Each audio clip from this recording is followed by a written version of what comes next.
அனைவருக்குமே வணக்கம். சற்று முன் கிடைத்திருக்கக்கூடிய ஒரு மிக மிக முக்கியமான செய்தி ஒன்று வெளியாகியுள்ளது. சற்று முன் பாலியல் விவகாரத்தில் சிக்கிய அந்த சார் அவருக்கு 5 ஆண்டு சிறை தண்டனை, இது மாதிரி பார்த்தீங்கன்னா செய்திகள் வெளியாயிருக்கு. இப்போ சமீப காலத்தில் கூட பார்த்தீங்கன்னா திமுகவுடைய கொடிகளை வைத்து கார்களை பார்த்தீங்கன்னா பெண்களை துரத்திய சம்பவம் தான் இப்போ சென்னையில் ஒரு மிகப்பெரிய பெண்களுக்கே பாதுகாப்பு இல்லாத ஒரு அரசாகவும், சென்னையில் ஒரு மிகப்பெரிய சம்பவங்களாக தான் பார்த்தீங்கன்னா அடிக்கடி நடந்துட்டு வந்திருக்கக்கூடிய நிலையில் தான் இதற்கு உறுதுணையாக திமுகவுடைய அரசு செயல்பட்டு வருது அப்படின்ற மாதிரி தான் குற்றச்சாட்டுகள் வைத்திருக்கக்கூடிய நிலையில் தான் இப்போ அதிரடியாக பாலியல் விவகாரத்தில் சிக்கிய அந்த சாருக்கு 5 ஆண்டு சிறை தண்டனை வழங்கியிருக்கக்கூடிய நிலையில் மீண்டும் மீண்டும் பார்த்தீங்கன்னா இந்த பாலியல் விவகாரத்தில் முக்கிய புள்ளிகள்லாம் சிக்கியிருக்காங்க. ஆனால் அண்ணாமலை அவர்கள் கையில் எடுத்து ஆதாரத்தை வெளியிட்டு இருக்கக்கூடிய நிலையில் தான் இப்போ பெரும் திமுகவுடைய தலைமைக்குமே பெரும் கதி கலைங்க போய் தான் இருக்காங்க. இதை பற்றி இந்த வீடியோவில் நம்ம முழுமையாக பார்க்கலாம். அதுக்கு முன்னாடி நம்ம சேனலுக்கு இப்போ தான் நீங்கள் முதல் முறையாக வந்திருக்கீங்க அப்படின்னா மறக்காமல் நம்மளுடைய சேனலை சப்ஸ்கிரைப் பண்ணி சப்போர்ட் பண்ணுங்கள். வாங்க வீடியோக்குள்ளே போகலாம். பார்த்தீங்கன்னா இந்த பாலியல் விவகாரத்தில் பார்த்தீங்கன்னா ஏற்கனவே அண்ணா பல்கலைக்கழகத்தில் நடந்த சம்பவத்தினால இதில் பார்த்தீங்கன்னா திமுக சேர்ந்த அமைச்சர்கள் பார்த்தீங்கன்னா முக்கிய புள்ளிகள்லாம் சிக்கியிருந்தாங்க.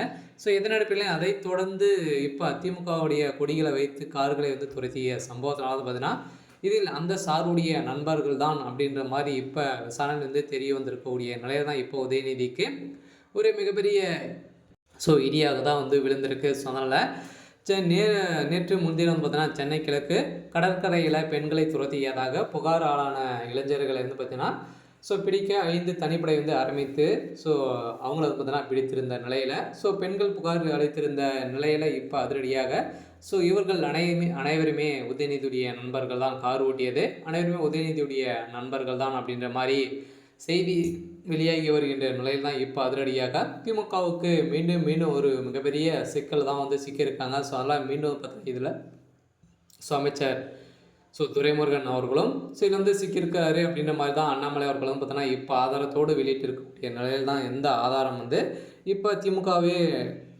கதி கலைங்க போய் வச்சிருக்க நிலை உருவாகியிருக்கு. அதில் அண்ணாமலை அவர்கள் என்ன செய்வார் அப்படின்னு தான் பெரிய கேள்வியாக இருந்தாலும் இந்த வழக்கில் ஈடுபட்டு இருக்கக்கூடிய அனைவருக்குமே சிறையில் அடைக்கப்படணும் அப்படின்ற மாதிரி தான் இப்போ இருக்கிற வழக்கில் நீதிமன்றம் என்ன தீர்ப்பு வழங்க போகிறாங்க அப்படின்றது தான் ஒரு பெரிய கேள்விக்குறியாக இருக்குது. இருந்தாலும் என்ன நடக்க போகுது அப்படின்றத வெயிட் பண்ணி பார்க்கலாம்.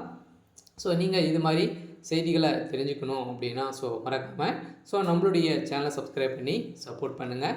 இதனால் இந்த பாலியல் விவகாரத்தில் இதில் இந்த காரணம் மூலமாக இருந்தது உதயநிதியுடைய நண்பர்கள் தான் அப்படின்ற மாதிரி இப்போ வெளியேறக்கூடிய செய்தியால் தான் உதயநிதிக்கு மீண்டும் மீண்டும் ஒரு மிகப்பெரிய சிக்கல் உருவாகிருக்கு. ஓகே, இன்றைக்கான அப்டேட் இதுதான். தேங்க்யூ.